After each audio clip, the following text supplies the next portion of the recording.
Bonjour, hello, namaste et bienvenue mes amis du monde entier. J'espère que vous allez bien et la vie est en rose.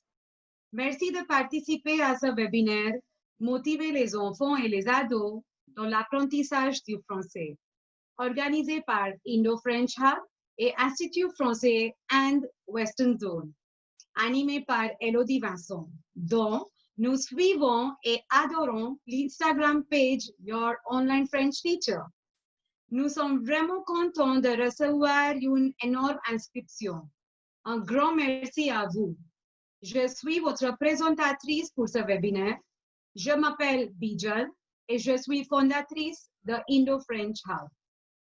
J'invite avec moi Monsieur Philippe Guillien. Bienvenue Philippe. Bonjour Bijal et merci. Bienvenue. Philippe est attaché de coopération pour le français, Institut français, Western Zone and. Et aussi, j'invite avec moi Elodie. Bienvenue Elodie. Bonjour tout le monde, merci pour l'invitation. Avec plaisir. Indo-French Hub a été fondé en 2016 pour faciliter et apprécier la culture très vivante de la France. Pour atteindre cet objectif, nous avons créé un hub d'activités et de programmes enrichissants pour les étudiants, les enseignants et tous ceux qui aiment la langue, la gastronomie, l'histoire et la culture française. Indo-French Hub organise plusieurs programmes d'exploration en France, tels que le voyage linguistique, la formation des enseignants en France et à Pondichéry. Nous proposons des cours de français en ligne pour le DELF et DALF. En collaboration avec Institut français, nous organisons régulièrement des ateliers et des webinaires liés à diverses méthodes d'enseignement et d'apprentissage. En collaboration avec IF Cinema, nous présentons des films français aux étudiants et aux enseignants. Notre site web www.indofrenchhub.com héberge un blog multi-auteur pour le partage d'événements et de projets dans le domaine de l'enseignement. Nous publions des articles en français. So, a little housekeeping before we start our webinar. We request all of you, if you have any questions related to the webinar, to put it up in the Q&A section. So we'll take up the questions at the end. On va parler avec Elodie pour les questions vers la fin du webinaire. Et maintenant, j'invite Philippe à partager ses opinions à propos de ce webinaire. Bien, merci Bijal. Bon, je salue évidemment tous les participants du monde entier et j'ai un salut amical et particulier à ceux qui habitent dans des pays où j'ai eu l'occasion de travailler. Donc, je vais citer le Maroc, la Roumanie et l'Espagne. Je salue également les autres.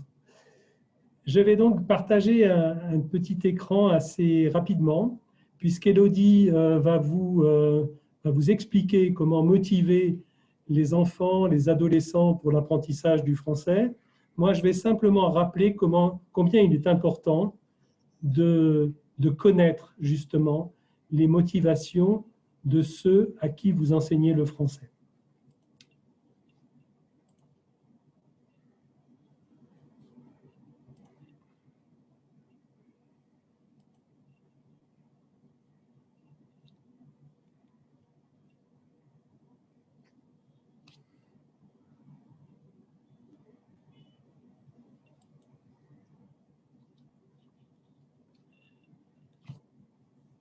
Donc, connaître à la fois les motivations et les besoins. En prenant en considération le fait que les apprenants ont en général une approche assez utilitaire. Ils apprennent une langue parce qu'ils ont un objectif. Un individu, ici c'est plutôt une silhouette d'homme, une silhouette d'adulte, mais ça pourrait être aussi un étudiant ou un lycéen. Et cette personne se situe par rapport à une date elle a un objectif en 2022, dans 2 ans. Cette personne, elle appartient à un espace géographique, un pays, peu importe le pays. Et cette personne s'intéresse au français, se fixe l'objectif d'apprendre la langue française. Donc la question, c'est de savoir pourquoi cette personne qui habite un espace géographique donné va tout d'un coup se fixer une date et l'objectif d'apprendre le français. Alors, quelle peut être sa motivation? La première motivation, ça peut être pour une poursuite d'études supérieures en France ou dans un pays francophone, au Canada, en Belgique, en Suisse ou ailleurs. Si c'est un étudiant indien, eh bien, c'est très fréquent puisque la France accueille chaque année 10 000 étudiants indiens qui partent pour poursuivre leurs études supérieures en France. Alors, pas toujours en français, puisque certains vont suivre des cursus en anglais, mais ils auront quand même besoin du français, ne serait-ce que pour se débrouiller dans la vie quotidienne. Ça peut être aussi pour un projet professionnel. Un projet professionnel par rapport à une entreprise, s'il travaille dans une entreprise indienne, mais qui a des contacts avec le monde francophone, et il y en a beaucoup, notamment en Afrique, ou bien si la personne envisage de travailler en Inde pour une des 1000 entreprises françaises présentes sur le territoire indien et qui emploie actuellement 350 000 personnes. Ça peut être dans le cadre de ces études, y compris des études en Inde, c'est la personne en fonction des études qu'elle peut faire en sciences humaines ou en sciences mathématiques ou en physique, peut avoir besoin d'accéder à une littérature scientifique en français. Idem pour une motivation professionnelle. Elle peut très bien travailler, donc comme je le disais, dans une entreprise indienne, mais avoir besoin, pour avancer dans sa carrière, d'élargir ses compétences et de devenir au moins partiellement francophone. Ça peut être aussi tout simplement un projet touristique. Et beaucoup d'Indiens, en ce moment un peu moins du fait de la situation sanitaire, mais dès que la situation sera redevenue normale, la France et les pays francophones accueillent de plus en plus de touristes indiens. Si l'individu, si cette personne est lycéenne ou étudiante, eh bien, ça peut être aussi tout simplement parce qu'elle a besoin d'obtenir un diplôme de langue ou une certification linguistique pour obtenir des points supplémentaires dans le cadre de ses études. Là, on est dans une perspective très, très utilitaire, mais qu'il faut prendre en compte. Ça peut être parfois une contrainte fixée par l'institution, que ce soit l'institution scolaire ou universitaire, ou bien par l'entreprise qui va vous dire « Monsieur, si vous voulez continuer à travailler pour nous, il faut que vous développiez vos compétences en français. » Donc là, la motivation est un peu différente. La personne, on lui impose plus ou moins l'apprentissage du français. Ça peut être aussi une tradition familiale. Bon, ça peut être le cas, par exemple, dans le sud de l'Inde, bien sûr, à Pondichéry, mais ça peut être aussi dans d'autres zones de l'Inde. Il y a des familles qui ont pour tradition l'apprentissage du français à l'intérieur du cercle familial. Et puis, ça peut être une motivation purement individuelle, l'amour de la langue, parce qu'on a entendu des chansons en français, on a regardé des films en français, même si on n'a pas bien compris, ou pas compris du tout, mais on a été touché par une musique de la langue. Et donc, c'est tout simplement cet amour de la langue qui va vous décider un jour à apprendre le français. Et puis, ça peut être une autre motivation, une motivation, je ne sais pas, peut-être sentimentale. Vous avez peut-être rencontré un Français, un francophone, avec qui vous vous êtes lié d'amitié ou un peu plus, et avec qui vous voulez donc développer une relation. Et à ce moment-là, le français devient important. Ou bien, il n'y a pas de motivation particulière, c'est l'idée qui vous est passée parce qu'un ami apprend le français et qui vous a dit que c'était bien et que c'était intéressant, et voilà, vous voulez essayer. Voilà. Mais quoi qu'il en soit, je crois qu'il est important, lorsque l'on est professeur de français, de se poser cette question avant de commencer à enseigner la langue.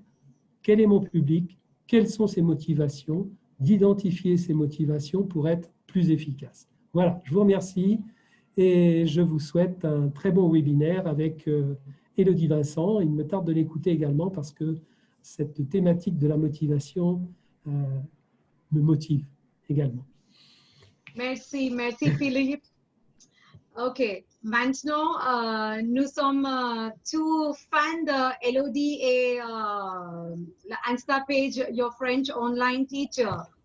Elodie est professeure de français langue étrangère depuis 2009. Mais maintenant, je voudrais que Elodie vous prendrez la parole et vous présenter. Bien. Oui. Merci beaucoup, Bijal, pour cette invitation. Merci, Philippe, pour cette introduction. Et merci tout le monde de Indo French Hub et tous les participants à ce webinaire d'être là. C'est mon premier webinaire avec autant de monde. Donc, je vais rester le plus zen possible et essayer de parler le plus lentement possible pour le public qui n'est pas francophone natif. Si je parle trop vite, vous pouvez écrire dans le chat « Élodie, parle moins vite. Élodie, je ne comprends pas. » Ensuite, autre chose, Bijal l'a déjà dit, mais je le répète. Si vous avez des questions, en bas du Zoom, il y a Q et R. C'est là où vous devez écrire vos questions et après, à la fin, nous les récupérerons et nous en parlerons dans la foire aux questions. Bon, eh bien, c'est parti. Maintenant, je vais partager mon écran et nous allons commencer ce webinaire par, premièrement, eh bien, une petite introduction. Je vais me présenter. OK, voilà. Alors, bon, qui suis-je? Beaucoup me connaissent à travers ma page Instagram Your Online French Teacher ou mon Facebook ou peut-être mon blog, je ne sais pas. Donc moi, je m'appelle Élodie Vincent. Je suis française originaire de Normandie, mais j'habite en Espagne, dans la région de Barcelone, depuis 2007. Je suis ingénieure pédagogique spécialisée en didactique des langues, professeure de français étrangère et seconde. J'ai plus de 10 ans d'expérience dans le domaine de l'enseignement, que ce soit en présentiel, en ligne, avec des publics adultes, professionnels, enfants, adolescents. Et je développe 2 marques. Tout d'abord, les cours de français pour le public allophone, Your Online French Teacher. Donc, ce sont des classes de français pour les gens qui ne sont pas francophones, français, ou qui ne parlent pas français dans leur pays. Et d'autres classes qui s'appellent, sous la marque Par la Mamie, ce sont des classes de français pour les petits francophones expatriés qui ne vont pas dans une école française. Car vous savez que grâce au développement des activités économiques, il y a plein de Français partout dans le monde et souvent les enfants français ne vont pas dans une école française, ils vont dans une école locale ou anglaise. Donc ça, ce sont des classes de français pour eux. Donc voilà sur ma petite présentation. Donc maintenant, je vais commencer avec le vif du sujet et surtout une petite première petite surprise. Et voilà, je vais collaborer avec Indo French Hub pour un cours B2 intensif de 60 heures par visioconférence et avec évidemment des devoirs, hein, plus de 60 heures de devoirs parce que vous savez bien qu'il faut travailler pour pour apprendre, hein, tout simplement. Donc, ça sera réservé à 15 places maximum et on travaillera 5 compétences. Compréhension orale, compréhension écrite, production orale, production écrite et la culture francophone. Parce que comme vous le savez, apprendre une langue, ce n'est pas simplement la grammaire, l'orthographe, le vocabulaire, c'est aussi évidemment avoir une compétence culturelle sur tout ce qui est la francophonie, la France et tous les pays francophones. Voilà. Donc, nous commençons le 3 novembre et normalement, Bijal doit afficher ici un lien, un Google Form pour vous inscrire, pour avoir des informations. C'est ouvert à partir du niveau B1 complété. Voilà, donc Bijal, si il est possible, je ne sais pas si Bijal Oui, a mis le lien. je vais afficher le lien dans la chat. C'est déjà là. C'est déjà là dans la chat. Ok, c'est Touchard qui nous a mis le lien. Super. Merci beaucoup, Touchard. Touchard qui est la personne qui nous aide à organiser le niveau technique de ce webinaire. Super. Merci beaucoup. Alors, eh bien, allons-y. Nous sommes là pour parler de la motivation des enfants et des adolescents pour apprendre le français. Alors, je vais vous présenter le plan. On a une première partie qui est analyse du profil des apprenants enfants et adolescents. Alors là, ça va être un peu théorique. C'est mon côté ingénieur. J'aime bien les théories de l'apprentissage. J'aime bien tout ce qui est écrit par des spécialistes de la langue. Donc, ça sera une partie un peu plus théorique, cette première partie. Analyse du profil des apprenants enfants et adolescents. Puis, nous aurons une deuxième partie qui parle du matériel et de la structure de la classe adaptée en ligne ou en présentiel. Troisième partie, des activités et des jeux adaptés en ligne et en présentiel. Donc, ces deux points-là seront vraiment plus dans la pratique pour vous, pour avoir déjà des petits inputs pour utiliser tout de suite pour vos cours en ligne ou présentiel. Et enfin, nous aurons la conclusion et la foire aux questions où nous attendons votre participation. Et nous aurons aussi une deuxième petite surprise. Mais ça, je vous le dirai plus tard. Donc, on y va, on commence. On va d'abord réfléchir à quand on était petit. On va se rappeler comment est-ce que c'était quand on apprenait quand on était à l'école. Est-ce que vous étiez curieux sur le sujet et donc vous appreniez, vous étiez hyper motivé? Est-ce que vous aimiez le professeur? Donc vous étiez super content, vous étiez à fond, vous appreniez super bien. Ou réponse 3, vous n'aviez pas le choix et vous deviez apprendre, parce que bon, c'est l'école, on doit apprendre, on n'a pas le choix. Ou réponse 4, encore pire, vous alliez être puni si vous aviez des mauvaises notes. Alors, Touchard vient de nous mettre ici un sondage, dont vous choisissez la réponse. Vous choisissez votre réponse, vous réfléchissez à quand vous étiez petit, comment est-ce que vous appreniez, pourquoi vous étiez motivé pour apprendre, et ensuite, on va voir ce que ça donne. Alors, on vous donne 10 petites secondes de plus pour répondre, s'il vous plaît.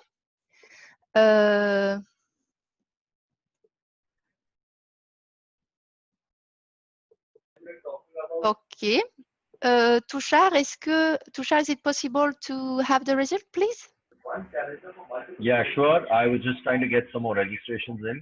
Okay, great. We have about 140 people have polled already. So just give it another last few seconds and then we Okay. will close the poll. Thank you very much.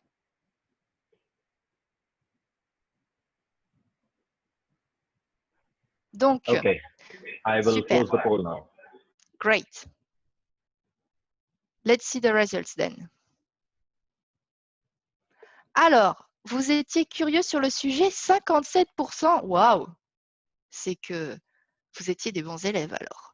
Vous aimiez bien le professeur. Ah ça, c'est sympa. Quand on a un professeur qui est sympathique, qui donne envie d'apprendre, c'est génial. Vous n'aviez pas le choix, vous deviez apprendre. Bah oui, souvent c'est le cas. Et vous alliez être puni 1%. D'accord, très bien. Merci beaucoup pour vos réponses. Alors, on va essayer de se souvenir, ok, de toutes ces réponses et on va continuer. Alors, on continue donc avec la prochaine diapositive. Un moment. Voilà. Qu'est-ce que motiver? Qu'est-ce que motiver? C'est quoi être motivé au niveau scolaire? Comment favoriser la motivation? Comment connaître le profil des apprenants? C'est ce dont a parlé Philippe. Et quelle théorie appliquer? Donc, cette partie, je vous ai dit, elle est théorique. Et souvenez-vous bien du sondage. On va voir que certaines réponses peuvent s'expliquer d'une certaine manière ou d'une autre. Alors, tout d'abord, je vais commencer par qu'est-ce que motiver l'apprentissage, qu'est-ce que motiver au niveau scolaire. Et là, je vais vous parler de théorie. Attention, ce sont des théories, donc effectivement, elles sont écrites par des professionnels. Je vais vous les lire assez rapidement et vous allez essayer de dégager les mots-clés. Okay, si vous entendez des mots-clés, écrivez-les dans le chat. Je vois le chat sur mon autre écran. Essayez de trouver des mots-clés. Peut-être que des choses vous sembler un peu plus intéressantes. Alors, d'abord, je voudrais vous donner une définition de la motivation par Roland Viau. Alors, effectivement, ici, je vais parler essentiellement de spécialistes francophones. Hein. Alors, Roland Viau, il a dit que la motivation, dans un contexte d'étude, c'est un état dynamique qui a ses origines dans la perception qu'un élève a de lui-même et de son environnement. Cette perception favorise le choix de l'activité et fait que l'élève s'engage et persévère dans cette activité afin d'atteindre un but. Bon, ça c'était une première définition. On peut peut-être retenir les mots état dynamique, perception d'un élève, choix d'une activité, s'engager, persévérer et atteindre un but. On va aller à une autre définition. J'en ai en fait 5, mais je ne vais pas donner les 5 parce que ça va être trop long. Je vais donner une dernière définition de la motivation qui est qui est écrite par Archambault et Chouinard, qui affirme que la motivation scolaire est l'ensemble des déterminants internes et externes qui poussent l'élève à s'engager activement dans le processus d'apprentissage, à adopter des attitudes et des comportements susceptibles de conduire à la réalisation des objectifs d'apprentissage qu'il poursuit et à persévérer devant les difficultés. Donc, ici, nous avons déterminants internes et externes. S'engager activement. Adopter des attitudes et des comportements qui permettent la réalisation des objectifs et la persévérance, persévérer devant les difficultés. Alors, ici, on va retenir de ces très brèves définitions de la motivation, parce qu'il y en a des tonnes, ça. C'est quoi être motivé au niveau scolaire? C'est s'engager et persévérer. Mais attention, on a dit qu'il y avait des déterminants internes et externes. Et ça s'appelle la motivation intrinsèque. Intrinsèque, ça veut dire interne. La motivation intrinsèque, qui est selon les désirs de l'apprenant. Donc, ce sont les désirs de réalisation, de la valorisation sociale, etc. La motivation intrinsèque, donc c'est la motivation interne. Et il y a aussi la motivation extrinsèque, extrinsèque, donc ça veut dire externe, qui prend sa source dans des facteurs externes à l'apprenant, comme les récompenses ou les punitions. Donc là, vous voyez bien, pour motiver un apprenant enfant, adolescent, au niveau scolaire, il faut qu'on arrive à un engagement, à une persévérance. Et cette persévérance, elle est d'autant plus forte. Cet engagement, il est d'autant plus fort quand nous avons une motivation intrinsèque, interne. Vous avez vu vos réponses au webinaire, au sondage, pardon. La plupart avaient dit que vous étiez curieux sur le sujet, vous aimiez bien le professeur. Donc, c'était des motivations internes qui vous ont fait apprendre. Ce n'était pas la punition de papa, maman ou parce que vous étiez obligé d'apprendre. Non, non, c'était parce qu'il y avait vraiment une volonté propre à apprendre. Donc, voilà. Comment motiver les apprenants? Eh bien, c'est d'essayer de trouver cette petite flamme de la motivation intrinsèque, la motivation interne. Et donc, nous arrivons ici à la deuxième question. Comment favoriser cette motivation, hein? Comment favoriser cette motivation? On a déjà vu donc motivation intrinsèque, c'est la mieux. La motivation interne qui vient du propre apprenant. Eh bien, un enfant, un adolescent ou un adulte, il a besoin de savoir où il va. Il a besoin d'avoir un objectif. Si on n'a pas d'objectif pour n'importe quelle activité, que ça soit apprendre quelque chose ou bien, je sais pas, quelque chose de plus basique, faire à manger, faire le ménage ou faire du sport même, on peut avoir tous un objectif et donc il faut déterminer cet objectif avant tout. Parce que si c'est pour travailler sans savoir où on va ou comment trouver une motivation. Enfin, les enfants ont aussi besoin de structure. Bon, les enfants, les adolescents, les adultes ont besoin de structure. Souvenez-vous de vos cours. Est-ce qu'il y avait un cours peut-être, là vous pouvez répondre dans le chat, je vais regarder vos réponses. Écoutez bien ma question. Est-ce qu'il y avait des cours qui étaient totalement désorganisés, avec aucun objectif? Ça existait ces cours-là dans votre enfance? Est-ce que ça vous motivait ces cours-là? Oui ou non? Est-ce que les cours désorganisés, ça vous motivait ou pas? Est-ce que les cours sans objectif, ça vous motivait? Non, pas du tout. D'accord. On est d'accord. Très bien. Ah ben, tout le monde, non. Il y a des oui quand même. Pas du tout. Super, merci d'avoir répondu, c'est sympa. Merci. Donc, voilà, vous-même, en tant qu'ancien apprenant, il n'y a rien de plus dérangeant qu'un prof qui balance des photocopies sans plan défini, sans objectif, sans structure. Donc, aussi, on peut retenir ça, qu'il est très important d'avoir un niveau souhaité en fin de parcours, une structure définie. On verra tout ça, ne vous inquiétez pas, un peu plus loin, du dynamisme. Parce que, souvenez-vous, vous avez tous eu des profs qui étaient soporifiques, qui vous faisaient dormir. Un prof dynamique qui dégage une certaine énergie, ça motive aussi. La créativité aussi, parce que si vous avez tout le temps les mêmes choses, c'est ennuyeux. Mais la chose vraiment capitale, et qu'on ne considère pas assez souvent selon moi, c'est le lien émotionnel entre apprenant et enseignant.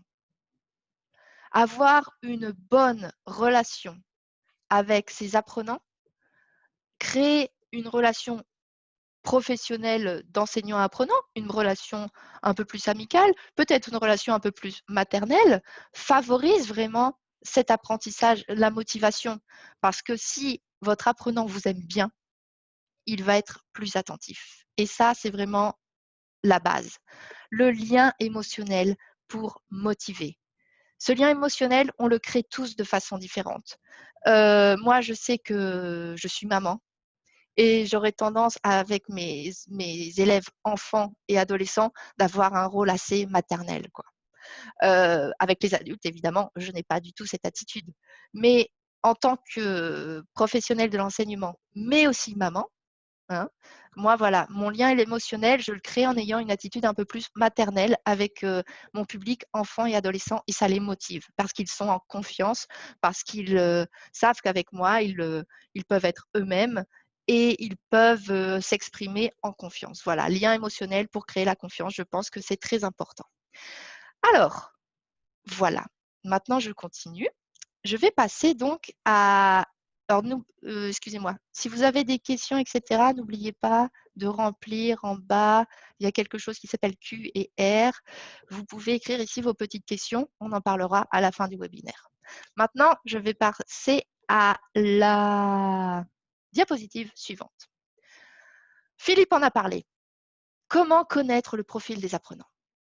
Ah, grande question. Bah oui, si on veut motiver, il faut créer ce lien émotionnel, il faut donner une structure, il faut quelque chose de dynamique, créatif. Il faut les motiver de façon intrinsèque, interne. Donc, pour les motiver de façon interne, intrinsèque, il faut connaître leur profil. Alors ici, je pense qu'il y a beaucoup de professeurs qui donnent des cours à des petits, à des moins grands, etc. Et donc, il est important de savoir qu'il y a vraiment une différence entre enseigner à des enfants, adolescents, et enseigner à des adultes. Parce que vous vous rendez compte vous-même, vous, quand vous étiez enfant, et maintenant que vous êtes adulte, vous n'apprenez pas du tout de la même façon. Déjà, premièrement, parce que souvent, quand on reprend ses études à 30, 40 ans, après avoir terminé ses études et ensuite on les reprend, et c'est toute une autre méthodologie pour apprendre. Donc ici, on a affaire à deux choses, la pédagogie et l'andragogie. La pédagogie, c'est l'enseignement aux enfants. L'andragogie, c'est l'enseignement aux adultes. En général, on regroupe tout sous le nom de pédagogie. C'est plus simple, mais il faut savoir que quand même, il y a deux choses bien différentes. Donc, la pédagogie, qu'est-ce que c'est? Dans le rôle d'un pédagogue, le prof, il a un rôle directif. Il donne les ordres, etc. Alors, aux enfants, aux adolescents. Alors que quand on donne des cours aux adultes, on est plus facilitateur du savoir. On communique un savoir. OK?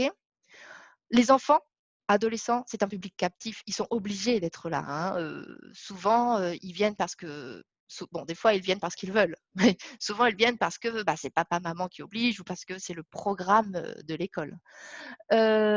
Ensuite, l'andragogie, les adultes, normalement, ils sont là volontairement. Quand vous êtes adulte, vous voulez apprendre quelque chose, vous venez, vous êtes déjà plus motivé en soi. Donc, comme je le répète encore une fois, les enfants, c'est une motivation extrinsèque le plus souvent, et nous, on veut arriver à une motivation intrinsèque. Donc, voilà, les adultes, c'est une motivation souvent intrinsèque. Et souvent, en pédagogie, avec les enfants, on voit une application indirecte des choses, indirecte des connaissances, indirecte dans ce cas du français. Alors que chez les plus grands, on a une application directe et concrète du français, que ce soit au niveau professionnel, au niveau voyage, etc. Donc ici, dans tout ce qui est pédagogie, on voit que vraiment le public est captif et qu'il a une motivation qui n'est pas forcément innée et que les connaissances qu'il apprend ne sont pas appliquées directement. Et donc ça vraiment, c'est ennuyeux. Voilà. Donc comment pallier à ça? Comment changer et arriver à un public qui soit content d'être là, captif, mais content, avec une motivation intrinsèque, une motivation interne et avec une application directe du français qu'il apprend. On va essayer de voir ça en voyant ce que les apprenants aiment. Alors, donc, pour savoir ce que aiment les apprenants, il faut connaître leur âge, leur genre, de quelle culture ils viennent, parce que si c'est un petit enfant qui vient de Chine, d'Australie, d'Égypte, des États-Unis, je ne sais pas, il n'aura peut-être pas les mêmes intérêts culturels, même si avec la mondialisation, tout le monde connaît Disney, tout le monde connaît Avengers, etc. Et aussi la personnalité. Donc, comment on connaît tout ça? Comment on apprend à connaître notre apprenant? Eh bien, on lui pose des questions. Peut-être qu'il aime la musique. Ça, c'est sûr, beaucoup aiment la musique. Les séries, avec le développement de Netflix, de toutes ces plateformes, Amazon, je ne sais pas quoi, beaucoup font du binge-watching de séries. Donc, autant en profiter pour mettre des séries françaises. L'amour. À partir de 13, 14 ans, ça y est, ils pensent à leurs amoureux, à leur amoureuse. Donc, bon, voilà aussi, c'est un sujet intéressant pour eux. Pour les petites filles, j'ai beaucoup de petites filles en ce moment de 5-6 ans. Les licornes, c'est formidable, les licornes. Il y a des sujets à faire sur les licornes, incroyables. Le foot aussi, ou n'importe quel sport. Et pour les plus grands, pourquoi pas Harry Potter. Bref, ici, vraiment, vous devez savoir ce qu'aiment vos apprenants pour essayer d'orienter vos contenus. Essayez d'orienter vos activités, essayez de vraiment les motiver. Atteindre une motivation, c'est développer des cours avec des contenus qui plaisent aux apprenants enfants, adolescents. C'est aussi ça aide à développer un dynamisme, ça nous aide à développer une certaine créativité en utilisant tous les sujets qu'ils aiment. Voilà. Bref, oui, licorne, c'est unicorns, exactement. Ah, voilà, moi, les licornes, ça marche toujours. Hein. Pour les petites filles, les licornes et les paillettes, c'est génial. Bref, Voilà. Alors, vous allez me dire, mais Élodie, ok, super, tu nous dis tout ça, donc super. Tu nous dis qu'il faut, présenter un niveau souhaité en fin de parcours, qu'il faut une structure définie, qu'il faut avoir du dynamisme, il faut avoir de la créativité, il faut créer un lien émotionnel. Ensuite, il faut que le public adolescent et enfant qui est normalement captif devienne volontaire. Il faut trouver une motivation intrinsèque, motivation interne et une application directe des apprentissages. Ça fait beaucoup de choses. Comment on va y arriver? Bonne question. Comment on va y arriver? Alors, eh bien moi, je vais vous proposer quelque chose d'assez simple en fait, mais qui va demander beaucoup de temps pour vous pour maîtriser ces compétences. Donc, motivation, s'engager, persévérer, motivation intrinsèque, parler de choses qu'ils aiment. Comment on fait ça? Eh bien, en parlant de la vraie vie. Si on parle de la vraie vie, on va arriver à motiver nos apprenants. Mais alors, avec quelle théorie de l'enseignement des langues je peux parler de la vraie vie? Bah, évidemment, avec la perspective actionnelle. Vous connaissez tous le cadre européen commun de référence pour les langues, je suppose. En tout cas, tout le monde connaît. Et est-ce que vous pouvez me répondre, s'il vous plaît, dans le chat?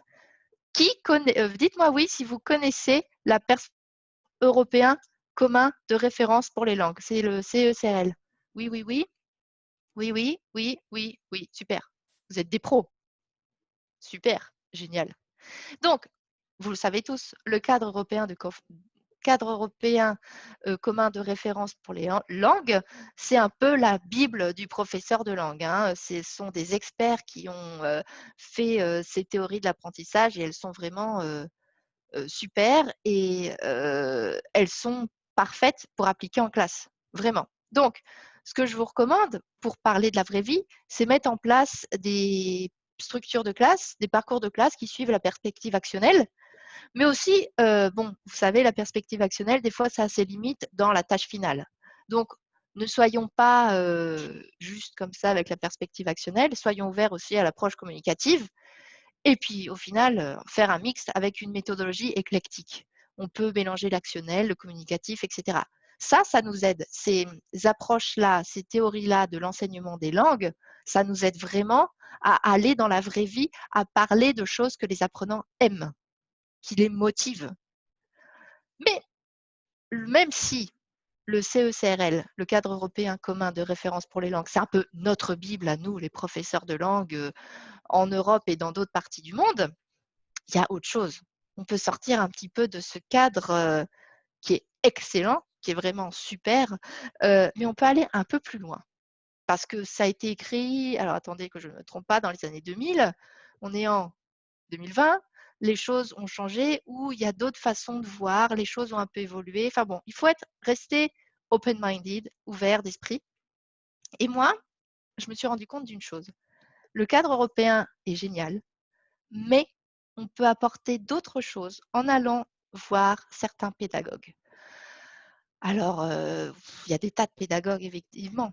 Mais moi, ce que j'ai vu en tant que professeur qui donne des cours en ligne et en présentiel, il y a des pédagogies, des activités qui sont décrites par des pédagogues qui sont vraiment géniales. On va prendre d'abord la méthodologie Montessori. Alors, effectivement, maintenant, la pauvre Maria Montessori doit se retourner dans sa tombe avec tout le marketing qu'il y a autour d'elle. Mais vraiment, la pédagogie Montessori est super pour inciter à, à l'action, inciter à manipuler les choses. Donc, transformer tout ce qui est apprentissage des langues et le mettre avec la pédagogie Montessori, ça marche d'enfer. Ensuite, il y a un autre, on peut citer Freinet, Piaget, vous savez, ces pédagogues français du XXe siècle qui sont vraiment super intéressants.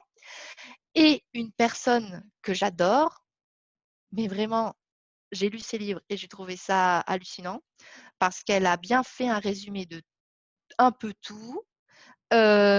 C'est Céline Alvarez. Est-ce que vous connaissez Céline Alvarez? Est-ce que vous pouvez me dire oui ou non dans le chat? Est-ce que vous connaissez Céline Alvarez? Non, non, non, non, non. Oui, ah, j'ai vu un oui. Jamais entendu.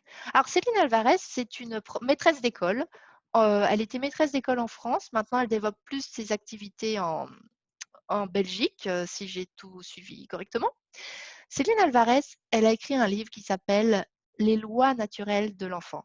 Je l'ai lu parce que je suis professeure avec des petits, mais aussi parce que je suis maman et j'aime beaucoup tout ce qui est théorie de l'apprentissage. Et franchement, je vous invite tous à lire Les lois naturelles de l'enfant de Céline Alvarez. C'est génial. Elle met en place différentes pédagogies pour justement voir qu'est-ce qui favorise l'apprentissage et la motivation. Donc vraiment, si vous avez un truc à retenir des pédagogues, donc Maria Montessori, Freinet, Piaget, et lisez Céline Alvarez, elle est géniale. On pourrait parler des heures des pédagogues, on pourrait faire un webinaire spécial pédagogue, mais là, on n'a pas le temps. Il est déjà 13h11 chez moi en Europe, donc je ne sais pas quelle heure il est en Inde, mais bon, il nous reste 20 minutes. Je sais qu'on peut étendre un peu plus, mais il faut que je continue. Alors, on peut s'inspirer donc des pédagogues qui, eux aussi, mettent en place des théories de l'apprentissage qui sont en lien avec la vraie vie. On peut aussi se baser sur des psychologues. Alors, vous allez dire psychologie, ben oui, mais pourquoi? Bah, les psychologues, ils ont quand même travaillé la motivation. Et il y a, par exemple, les phases de l'apprentissage de Vygotsky qui sont très intéressants à lire pour savoir, OK, comment est-ce qu'on apprend. Enfin, il y a aussi Françoise Dolto. Bon, là, c'est plus un peu pour comment gérer une classe, comment gérer les enfants. Françoise Dolto, c'est une grande psychologue française qui a révolutionné la vision qu'on avait de l'enfant en psychologie, psychiatrie. Et une auteure un peu plus actuelle qui s'appelle Isabelle Filiosa. Alors, ces gens-là, moi, je les ai découverts en tant que sous la casquette de maman, mais vraiment, j'applique ces choses-là en classe, que ça soit en ligne ou en présentiel. Donc, voilà. Vygotsky, Dolto, Isabelle Filiosa, ce sont des très bons psychologues pour découvrir autre chose, pour essayer de comprendre comment ça marche dans la tête des enfants et des adolescents. Enfin, et là, c'est ma partie sans doute préférée. Bon, les pédagogues, les psychologues, ils sont super sympas. Mais alors, ce que j'adore, moi, ce sont les neurosciences et les avancées qu'ont fait les neuroscientifiques dans l'apprentissage. Et vraiment, c'est hyper complémentaire avec tout ce qui est le cadre européen commun de référence des langues. Si vous pouvez lire Howard Gardner, Les intelligences multiples, ou Jean-Luc Berthier qui a écrit des livres sur comment appliquer les neurosciences en classe, c'est fantastique. Je ne peux pas parler trop longtemps de ce thème parce que j'ai d'autres diapositives à vous montrer. Peut-être qu'on pourra organiser un autre jour un webinaire tout sur les pédagogues, psychologues et neuroscientifiques qui peuvent nous aider à faire des classes dynamiques, motivantes, etc. Je vais passer maintenant. Si vous avez des questions sur les noms de ces psychologues ou sur les livres, demandez, on vous enverra ça, on vous donnera les réponses. Je vais passer maintenant à un sondage, voir si vous avez bien compris mon message. Alors, on y va. Tushar, please, can you put the second poll, please? So, the second poll is, pardon, excusez-moi, je passe en français. Le deuxième sondage, c'est les apprenants enfants et adolescents sont le plus souvent motivés par des facteurs extrinsèques, c'est-à-dire extérieurs. Ils sont un public captif, motivé par une application théorique de la langue. Est-ce que c'est ça qui les motive ou est-ce qu'ils sont le plus souvent motivés par des éléments intrinsèques, c'est-à-dire internes? Est-ce que c'est les choses intérieures à eux qui les motivent? Est-ce qu'ils sont motivés par leurs loisirs et l'application dans le réel des apprentissages? Réponse 1 ou réponse 2? Qu'est-ce que vous avez retenu? Est-ce que j'ai bien expliqué? Réponse 1 ou réponse 2? Alors, je quelques secondes pour répondre. Alors, voilà. Donc, est-ce qu'on arrive à motiver les enfants avec des facteurs extrinsèques, sachant qu'ils sont un public actif et que ça serait pour une application théorique de la langue? Ou est-ce que les enfants sont motivés par des éléments intrinsèques, c'est-à-dire intérieurs, internes, motivés par leur loisir et l'application dans le réel des apprentissages? Réponse 1 ou réponse 2? OK. Tushar, can you please Yes, tell me? we have about 60% who have voted. Maybe another Okay. 10 seconds, and then we will close the poll. Okay, great. By the time we are waiting, Elodie, for the reply, many people wanted to know the names that you took right now of few authors or the psychologue. Maybe you can reply that during the Q&A. Oui, oui. Oui, Okay. I will answer exactly. I will answer this question Perfect. during the Q&A. Yes. Perfect. Okay, Tushar, whenever you want. Okay, we've ended the poll. I'll share the results now. Thank you very much, Tushar. Voilà, 68%, effectivement. Les apprenants, donc un truc à retenir, les apprenants, enfants et adolescents, sont le plus souvent motivés par des éléments intrinsèques. Donc, il faut trouver une motivation intrinsèque, interne à eux. Ils sont motivés par leurs loisirs et ils sont motivés par l'application dans le réel des apprentissages. Voilà, c'est ce qu'il fallait retenir, plus ou moins. Voilà. Donc, bah, merci beaucoup, Tushar. Tushar, could you please? Merci, Tushar. Ok, bon. Alors, on a vu ça. C'est très rapide, c'est très succinct. Il nous reste 15 minutes, mais je pense qu'on va allonger un petit peu. On va continuer avec la deuxième partie. Donc, la deuxième partie, c'est un matériel et une structure de classe adaptés en ligne ou en présentiel. Quels outils et quel déroulement pour les classes? Et oui, comment est-ce qu'on fait une classe, surtout en ligne, hein, parce qu'en présentiel, c'est bon, on gère, mais en ligne, c'est un peu plus délicat. Quels outils technologiques pour partager les ressources efficacement? Bonne question. Quelle méthode FLE et ressources complémentaires utiliser? Et quelle structure de classe utiliser? Allez, on y va. Alors, je vais essentiellement me concentrer sur les classes en ligne parce que tout le monde sait comment faire une classe en présentiel, tout le monde a déjà donné des classes en présentiel et c'est plus facile au final parce qu'il y a un vrai contact avec les apprenants. Donner des classes en ligne, en fait, c'est totalement différent hein, que donner des classes en présentiel. Et pour donner des classes en ligne, il faut vraiment avoir du super matériel parce que sinon, c'est dur, c'est laborieux. Donc évidemment, il faut un ordinateur assez puissant, il faut une webcam, évidemment, il faut un casque. Alors il existe des super casques vraiment avec, on peut se couper de son de l'extérieur. Donc vous n'entendez que vous n'entendez pas vos enfants crier par exemple, si vous donnez des cours et que vos enfants sont confinés à la maison. Ensuite, devez utiliser un software qui marche bien. Moi, personnellement, mais c'est personnel, hein, c'est que mon opinion, ça n'engage que moi. J'utilise Zoom. J'aime bien Zoom parce que quand on a une version payante, on peut avoir des classes de plus de 45 minutes ou une demi-heure en groupe, je crois. Et on peut faire aussi diviser les apprenants par classe. En fait, on peut par classe, par petits groupes. Donc ça, c'est génial si on veut donner des activités par petits groupes. Et enfin, dernière chose, c'est cette petite caméra que vous voyez ici. Souvent, on veut partager un livre, on veut partager un contenu, sauf que dans la vraie vie, ben, nous aurions donné des photocopies, mais là, on ne peut pas parce qu'on est en ligne. Alors, je vous invite tous à vous renseigner sur les caméras d'appoint que vous pouvez brancher à votre ordinateur pour partager vos livres, pour partager des jeux, des activités, n'importe quel contenu. Donc voilà, ça c'était juste un rapide rappel de ce qu'il faut pour donner des classes en ligne efficaces. Sans parler aussi d'un Internet correct, mais bon, ça, on n'y peut pas grand-chose. Bref, ensuite on continue. Ce qui est très important pour donner des classes en ligne, mais surtout, on va continuer sur la classe en ligne parce que présentiel, c'est beaucoup plus simple. Sur la classe en ligne, ce qui est très important, c'est le fond. Ce qu'il y a derrière vous, l'image que vous donnez. Effectivement, il faut être habillé, hein, il ne faut pas avoir les cheveux comme ça, il ne faut pas être n'importe comment. La forme, la posture, il faut rester droit, il ne faut pas être avachi, il faut pas, voilà. La qualité de la vidéo, bon ça souvent ça dépend de votre internet et de votre matériel. La lumière, très important, qu'on puisse bien vous voir. Et la personnalisation. Et ça, cette personnalisation, ça se fait avec vos vêtements, avec tout ce qui vous entoure. Donc là, maintenant, nous allons passer au prochain sondage. Je vais d'abord demander à regarder correctement ces images. Alors, quel est le contexte correct pour se présenter en ligne pour une classe avec ses apprenants?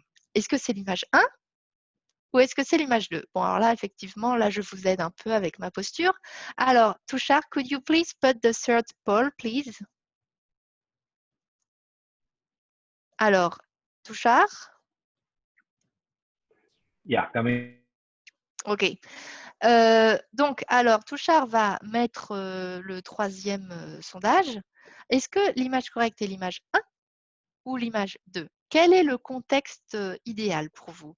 Quel est le background, le fond, la lumière, la position, etc. idéal pour vous? On vous laisse répondre, image 1 ou image 2?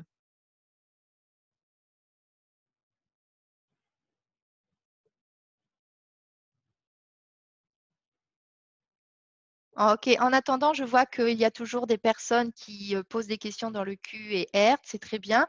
On va y répondre tout à l'heure en fin de webinaire. Ne vous inquiétez pas. OK. Vous pouvez continuer à envoyer vos questions au Q&R. On essaiera de répondre à un maximum de questions en fin de webinaire. Alors, Tushar, do we have enough answer? Yes, we've got 70%. I'll end the poll in another few seconds. And Okay, share the thank you results. very much. Thank you very much, Tushar. Thank you. Alors, voilà, image 2, effectivement. Effectivement, c'était facile, hein, franchement, c'était facile. Alors oui, effectivement, le bon contexte, le bon fond, effectivement, c'est image 2. Alors, je vais vous expliquer pourquoi. Bon, déjà, c'est bien d'avoir quelque chose qui est propre, hein, parce que sinon, ça désoriente les apprenants et ça donne une image assez désorganisée de vous. Donc, dans l'image 1, c'est totalement désorganisé. Il y a du bazar derrière moi, il y a la thermos de thé à côté. Enfin, c'est vraiment désorganisé. Et l'image 2, bon, c'est rangé. On voit le matériel, mais c'est rangé. Alors, ici, on peut parler donc de la personnalisation aussi dans l'image 2. Je ne sais pas si vous avez vu, mais il y a un globe terrestre ici. Donc, c'est pour parler un peu. Moi, j'aime bien ce globe terrestre parce qu'il parle un peu de ma personnalité. Je donne des cours dans le monde entier. Et ensuite, derrière moi, il y a les yeux de Bouddha. Alors, pourquoi? Parce que déjà, c'est joli. Et ensuite, que vous soyez bouddhiste ou pas, bah, ça détend. Quand un apprenant il voit une image sereine derrière vous, ça le détend. Et souvent, en extra, j'ai un chat qui dort derrière moi. Et alors là, le chat, c'est le maximum. Si les personnes n'ont pas peur des chats, le chat, l'animal de compagnie, donne une image de sérénité, apporte aussi, favorise le lien émotionnel aussi avec les apprenants, tout comme le background. Par exemple, je sais que en Inde, vous aimez beaucoup que j'ai les yeux de Bouddha derrière. Voilà, tout ce que vous montrez va favoriser une motivation parce que ça va donner une certaine image de vous, plus ou moins ordonnée. Et tout ce qui est personnalisation va inciter à créer un lien émotionnel. Voilà. Donc effectivement, il faut toujours que ça soit professionnel. Peut-être pas professionnel super strict, hein, que ça soit vous, mais que ça soit ordonné, propre. Voilà. Donc, bien vu. Ok, je regarde vos messages. Ok, donc voilà. Très bien. Alors, ensuite, on va parler de quelle méthode FLE et ressources complémentaires utiliser pour nos cours de FLE en ligne ou en présentiel. Alors, comme je vous l'ai dit, pour que les apprenants soient motivés, il faut une structure et un objectif. Et les méthodes de FLE sont là pour ça. Alors ici, vous avez quelques méthodes de FLE, je les ai pris un peu selon les âges. Je n'utilise pas forcément tout le temps ces méthodes-là, hein, donc c'est juste un exemple de ce que je peux utiliser ou pas. Par exemple, pour les plus petits, les loustiques, c'est vraiment sympa. Il y a des gommettes. Oh, des gommettes. Alors les gommettes, ça c'est génial pour les petits. Les gommettes, ce sont des autocollants. Adosphère, c'est vraiment sympa. On est plus dans le communicatif, mais on peut rajouter des tâches finales qui sont plus dans l'actionnel. Défi, c'est un peu pour les plus grands. Donc, suivre des méthodes FLE, ok, suivre des méthodes FLE parce qu'ils nous donnent une structure. Ensuite, nous sommes tous des adultes professionnels et nous avons aussi une vie à côté. Donc, préparer un cours de A à Z, bah, souvent, ça prend du temps, c'est compliqué, on n'a peut-être pas les ressources.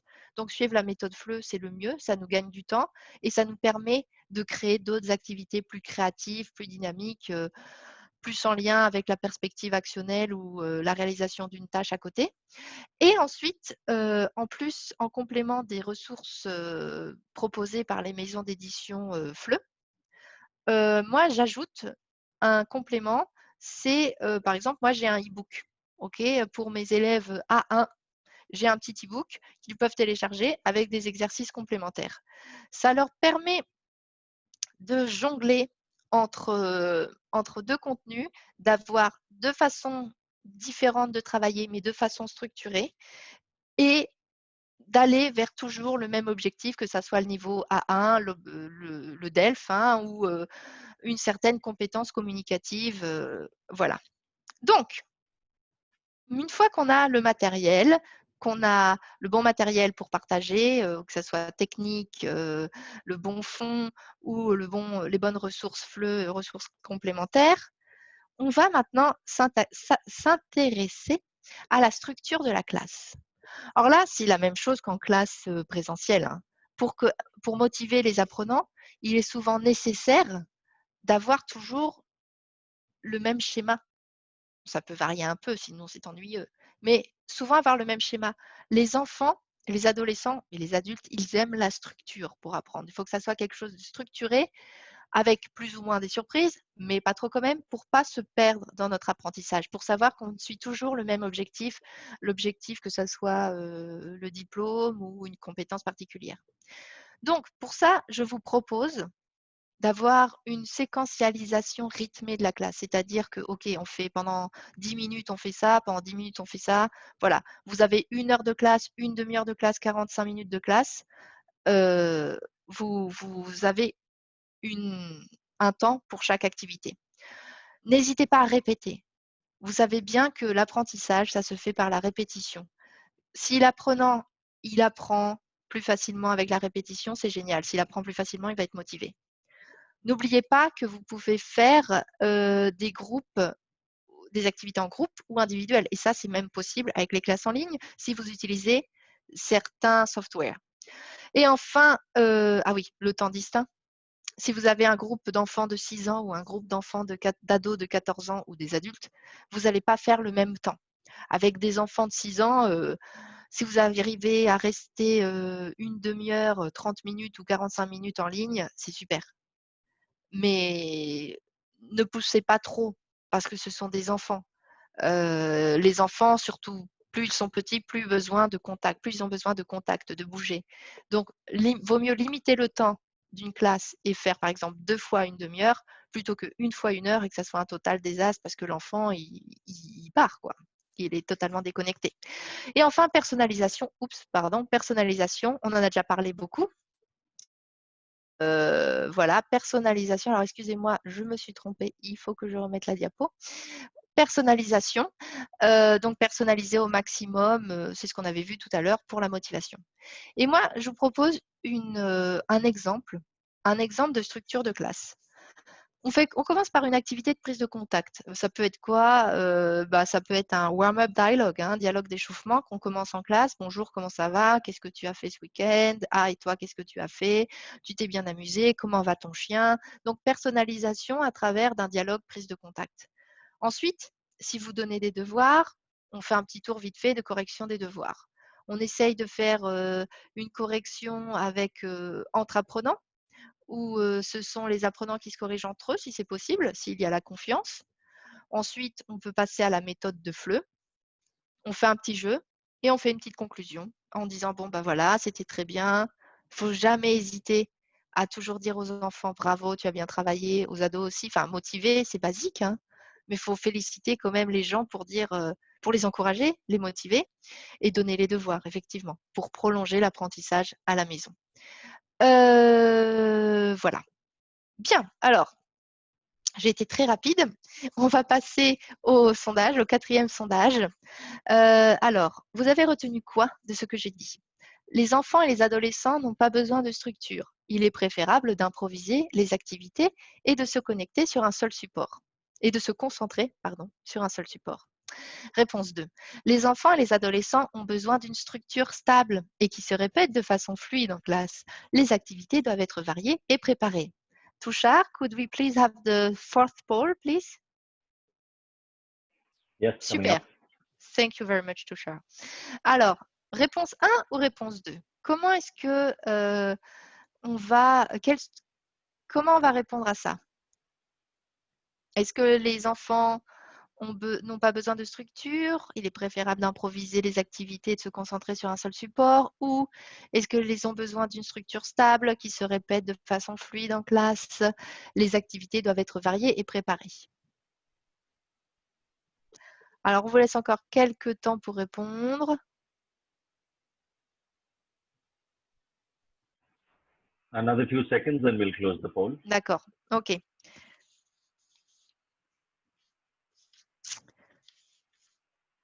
Ok, super. Alors, très bien. Bon, vous avez compris. Super.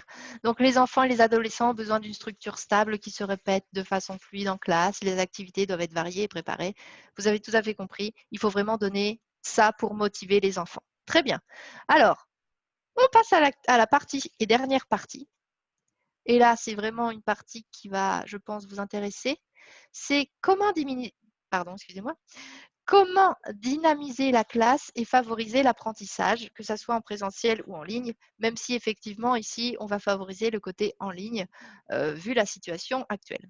Alors, quels outils en ligne asynchrones utiliser pour motiver l'apprentissage et quelles activités en ligne ou en présentiel synchrones, c'est-à-dire en même temps, utiliser. Donc, asynchrone, je répète ce que c'est asynchrone, c'est quelque chose qui se fait c'est une activité qui peut être en ligne, mais pas pendant la classe. Okay, et synchrone, c'est donc en même temps de la classe. Alors, très brièvement, très brièvement, quels outils en ligne asynchrone? Alors, je suis sûre que vous connaissez tous ça.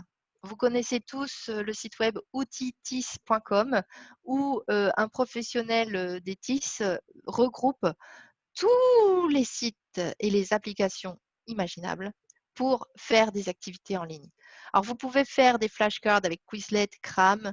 Vous pouvez faire des tonnes d'activités différentes avec Learning Apps, que j'aime beaucoup. Learning Apps, c'est vraiment quelque chose que j'aime beaucoup.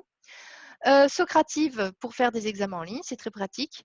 Et enfin, pour télécharger des applications d'apprentissage des langues, Duolingo et Babel, ça vraiment, j'utilise ça pour mes élèves. J'ai beaucoup d'élèves qui utilisent Duolingo et Babel pour réviser un petit peu. Et quand je souhaite faire des activités asynchrones, j'utilise particulièrement Learning Apps. Sachant que effectivement là je passe très vite, mais on pourrait faire un webinaire complet de 1 heure ou plus là-dessus. Mais vraiment, ma question est, et je voudrais savoir si vous pouvez répondre dans le chat, est-ce que c'est ce dont ont besoin les enfants pour être motivés, ces applications? Est-ce qu'ils ont besoin de ça, les enfants, pour être motivés? Oui ou non?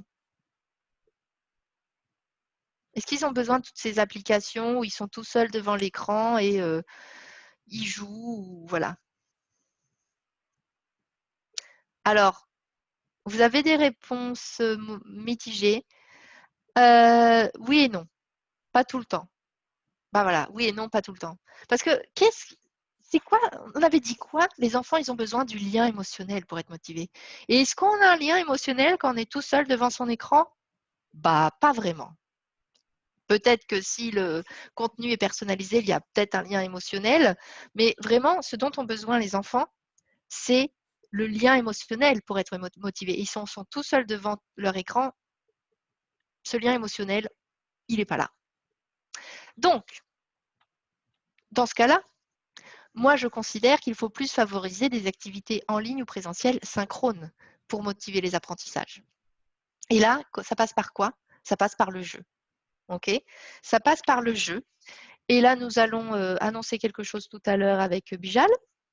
Donc, nous avons une surprise à ce sujet, mais je vous en parlerai après. D'abord, je finis ma présentation. Donc, le jeu, ça favorise quoi? Bah, c'est comme en classe présentielle, hein, ça favorise le lien émotionnel, l'engagement, la persévérance, la personnalisation. Donc, le jeu, qu'est-ce qu'on peut faire comme jeu en ligne? En présentiel, c'est hyper facile. On donne des cartes, on manipule, c'est facile. Mais en ligne, on a cette difficulté que l'apprenant ne peut pas toucher. C'est beaucoup plus complexe. Alors là, je vous propose une liste, pas complète du tout, parce qu'il n'y a pas assez de place et il n'y a pas assez de temps, pour vous montrer quel jeu moi, je développe en ligne avec mes apprenants, ceux qui ont le plus de succès, mais c'est juste une petite partie de ce qui peut être fait. Il y en a beaucoup d'autres. Alors, quel jeu on peut faire en ligne en synchrone, en même temps qu'une classe? On peut faire évidemment un pendu. Le pendu, c'est hyper simple. Si vous avez un Word, si vous pouvez faire un partage d'écran d'un Word ou un partage d'écran d'un whiteboard, d'un tableau, vous pouvez très facilement faire un pendu. De même, vous pouvez faire un bingo si vous pouvez partager votre écran. Et c'est pour ça aussi que les caméras de partage externes sont super pratiques pour faire des bingos. Ça peut être des bingos de mots et images, etc. Vous pouvez aussi faire des memories en ligne. C'est tout à fait possible. Il faut juste avoir le bon matériel. Le qu'est-ce qui manque? Vous avez une image, vous avez une image, vous enlevez quelque chose de l'image. Qu'est-ce qui manque? Des puzzles d'images, mais aussi surtout des puzzles de texte, des puzzles de mots. Le qui est, évidemment, le qui est avec des personnages ou avec des vêtements ou avec, voilà, quelque chose comme ça.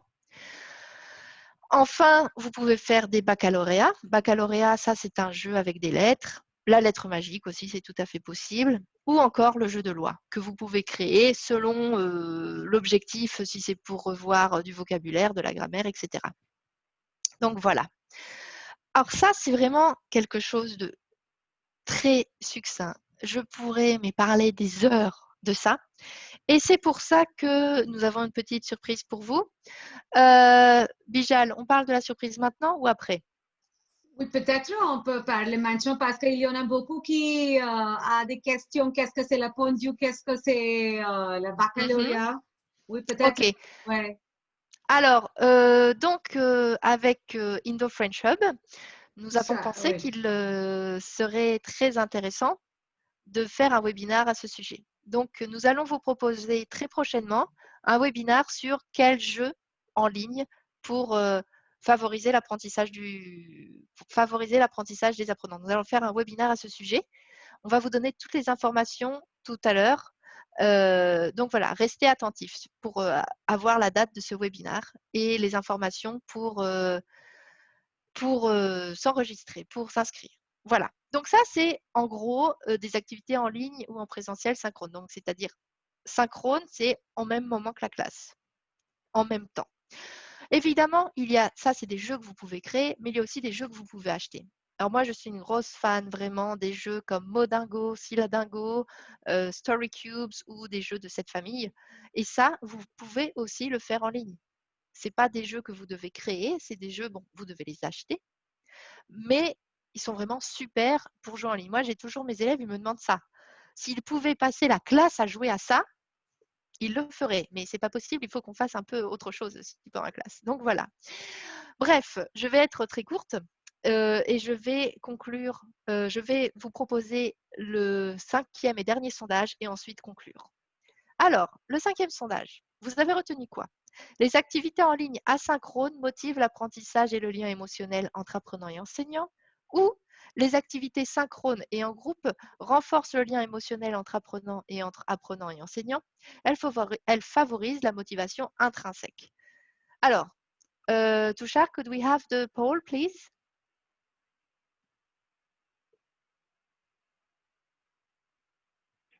Yeah, starting it up now. Thank you very much, Tushar. Alors, voilà. Alors, pour vous, quelle est la bonne réponse? Les activités en ligne asynchrones motivent l'apprentissage. Donc, asynchrone, ça veut dire pas en même temps que la classe, tout seul devant son écran. Motive l'apprentissage et le lien émotionnel entre apprenants et enseignants. Ou les activités synchrones et en groupe renforcent le lien émotionnel entre apprenants et enseignants. Elles favorisent la motivation intrinsèque. Alors, on vous laisse encore quelques temps.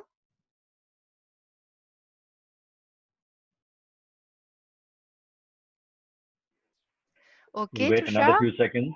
Yeah, another Okay, few thank you seconds, very and I'll much. close it.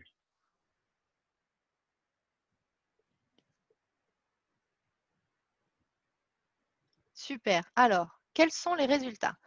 Très bien, très bien. Les activités synchrones et en groupe renforcent le lien émotionnel entre apprenants et enseignants. Elles favorisent la motivation intrinsèque. Super. Bon, vous avez compris, mais c'était facile. Je pense que vous le saviez déjà tous, hein. Très bien, super, formidable. Donc, ça va être l'heure de conclure. Eh ben, j'ai tenu 1 heure, donc je suis très contente. Donc, alors, pour conclure, je voudrais juste vous rappeler des mots-clés. Comment motiver l'apprentissage des enfants et des adolescents? Il faut qu'ils arrivent à s'engager et persévérer. Il faut qu'on trouve une motivation intrinsèque. Il faut créer un lien émotionnel et il faut personnaliser. Ça doit être vos 5 mots, enfin vos mots-clés pour essayer de motiver l'apprentissage de vos apprenants. Et donc, maintenant, je voudrais enfin vous remercier tous d'avoir participé. Remercier Indo-French Hub et l'Institut français pour cette invitation. Et je crois que je dois arrêter de partager mon écran. C'est ça, Bijal? I have to stop sharing, right? Yes. OK. Et on va vous parler de la petite surprise. Oui, on va partager. Tushar, can we please have the image up on the screen for the next webinar, please? And by then, Elodie, we can have the Q&A that we can start in a second. Mhm. OK. Vous allez décrire quelque chose à propos de ce webinaire? Oui. Ouais. Oui, alors tout à fait.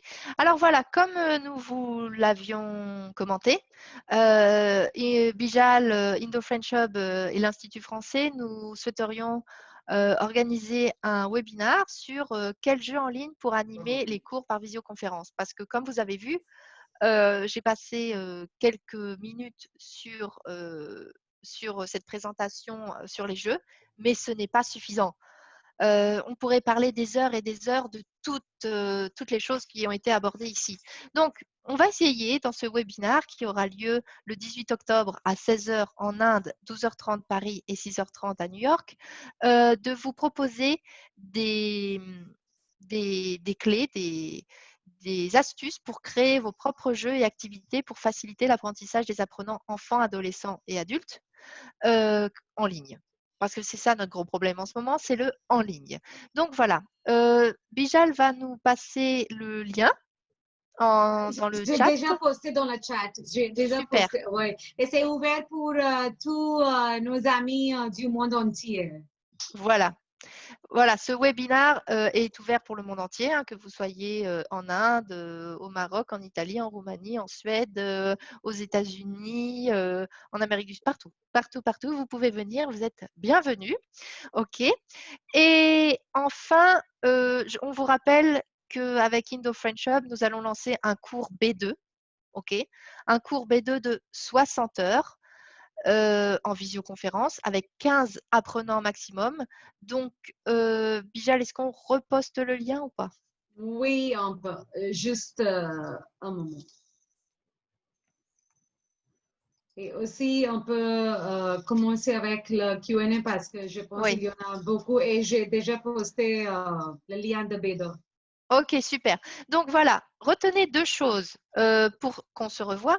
Donc je vais faire un webinaire le 18 octobre avec Bijal, Indo-French Hub, toute l'équipe et l'Institut français sur quel jeu, comment on peut faire nous professeurs, jeux pour motiver nos apprenants des jeux en ligne synchrones, c'est-à-dire en même temps. Ok, voilà. Et enfin, avec Indo-French Hub, nous allons commencer un cours B2 de 60 heures par visioconférence. C'est pour tout le monde, hein, les gens qui sont en Inde, les gens qui sont partout. Donc voilà. Vous avez les liens dans le chat pour vous inscrire. Donc, eh bien, maintenant, on peut passer aux questions peut-être. Oui. OK. Vous avez vu les questions, Elodie? Non, pas du tout, parce que moi, je suis restée très concentrée sur… Alors, je vais commencer par la fin. Ah oui. Alors, quel temps… Attendez, ah bah non, ça commence par le haut, ça commence par le bas. Ah, je vais commencer par en haut. Comment peut-on motiver les étudiants de l'université pour apprendre le subjonctif? Quelle activité on peut utiliser pour faire pour les motiver. Alors moi, des fois, j'utilise un jeu de loi. OK? Et en fait, je fais rentrer les apprenants en concurrence. Alors, c'est qui aura le plus de points, etc. Donc, du coup, ils se prennent au jeu. Donc, je fais un jeu de loi sur le subjonctif. Donc, ça, c'est une chose que vous pourrez apprendre à faire pendant le webinaire du 18 octobre. Qu'est-ce que vous... Alors, qu'est-ce que vous faites pour rester motivé quand les élèves ne comprennent pas, ne s'intéressent pas à vos cours? Alors là, je change totalement d'activité. Je change totalement d'activité. Bon, vous n'êtes pas motivé? Bon, on fait totalement autre chose. On fait une chanson, on fait... Bon, en ligne, c'est difficile, mais en présentiel, on peut faire une activité plus, on va dire, manuelle. On change totalement la méthodologie. On voit que ça ne marche pas avec ce public-là, on change de méthodologie. C'est vrai qu'il faut se remettre en question. Et c'est vrai que passer comme ça, switcher d'un moment à un autre, c'est peut-être pas facile. Donc, peut-être plutôt, on finit la classe, OK, on finit ce qu'on avait prévu pour la classe. Et à la prochaine classe, on arrive avec des jeux, on arrive avec une méthodologie un peu différente, un peu plus actionnelle, etc. Alors, serait-il possible d'avoir la liste des pédagogues, psychologues, neurologues? Alors, est-ce que je l'écris dans le chat? Oui, c'est bon, oui.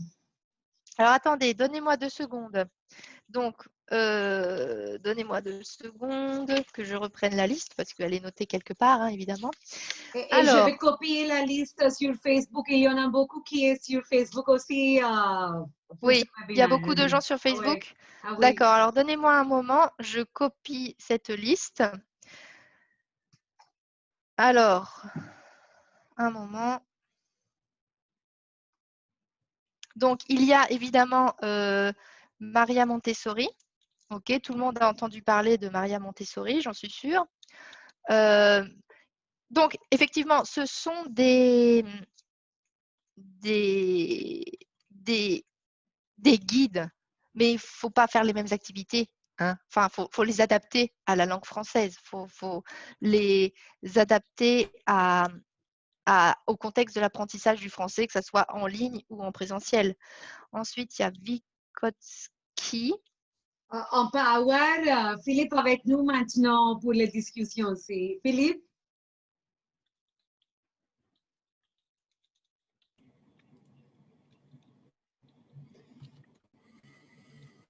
Oui, quelles sont vos opinions, Philippe, après la webinaire d'Élodie? Je pense que Élodie a ouvert beaucoup de pistes, nous a donné beaucoup de points de réflexion, beaucoup de sources intéressantes et effectivement, ça doit donner envie de continuer, de développer certains aspects, notamment autour du jeu.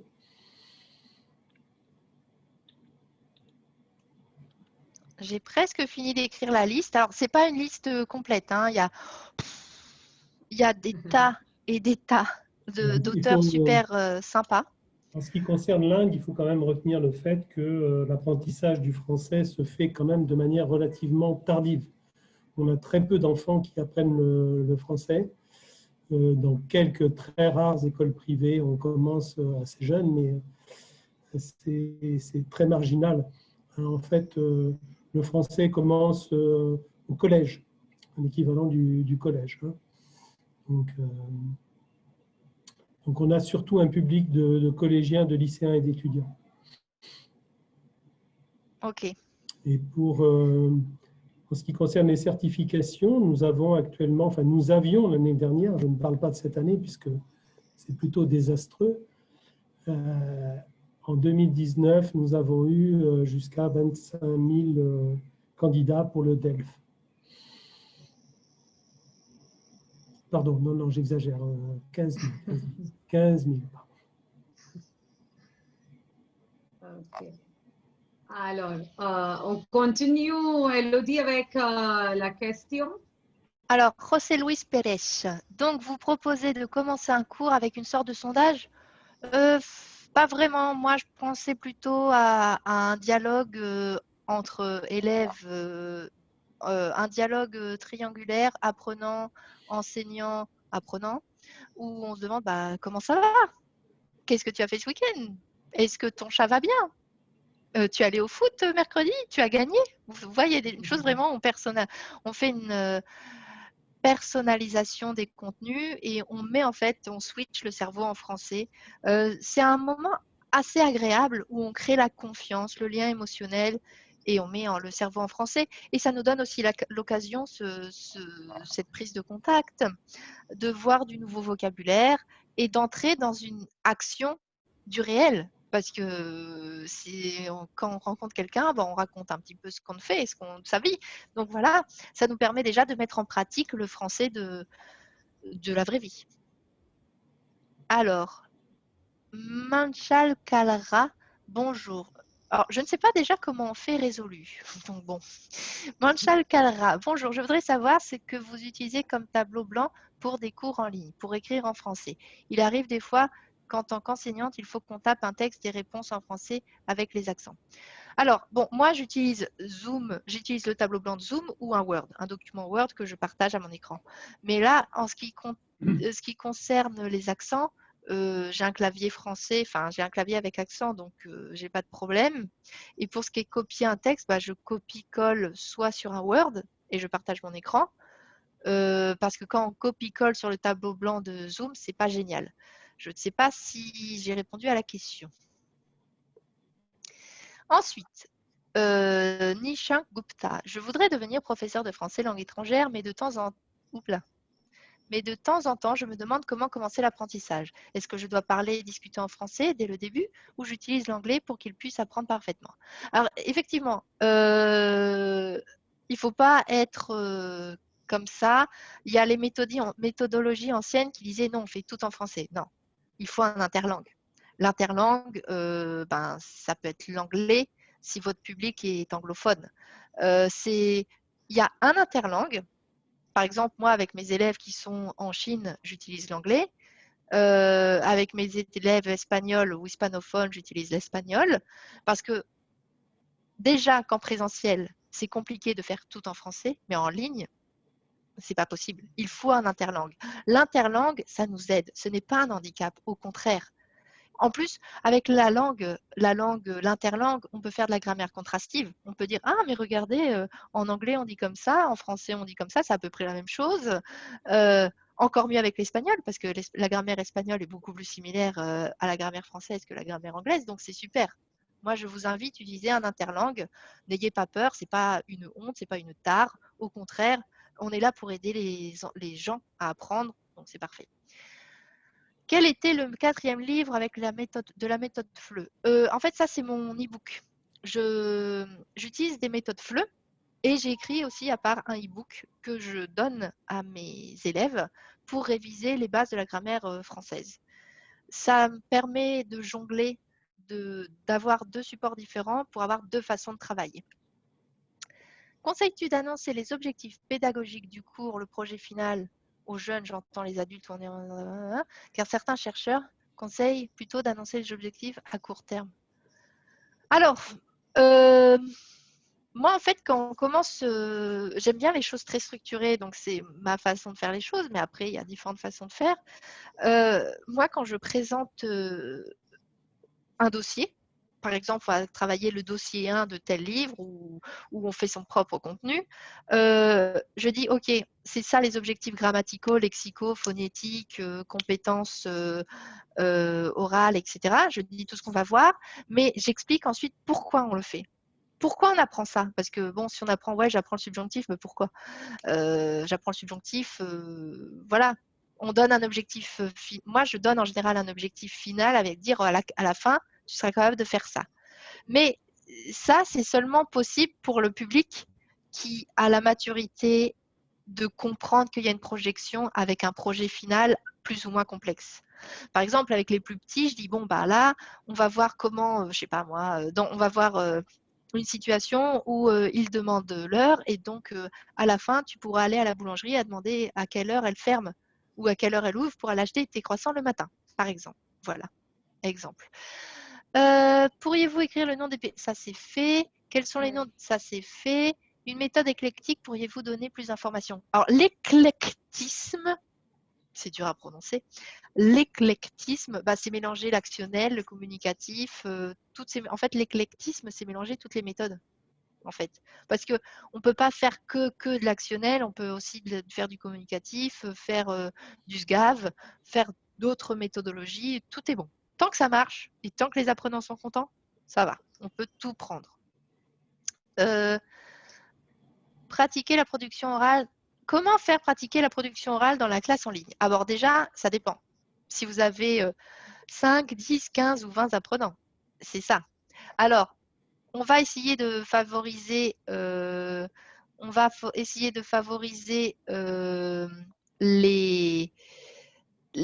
les activités au début pour essayer les activités d'échauffement que je vous ai dit au début.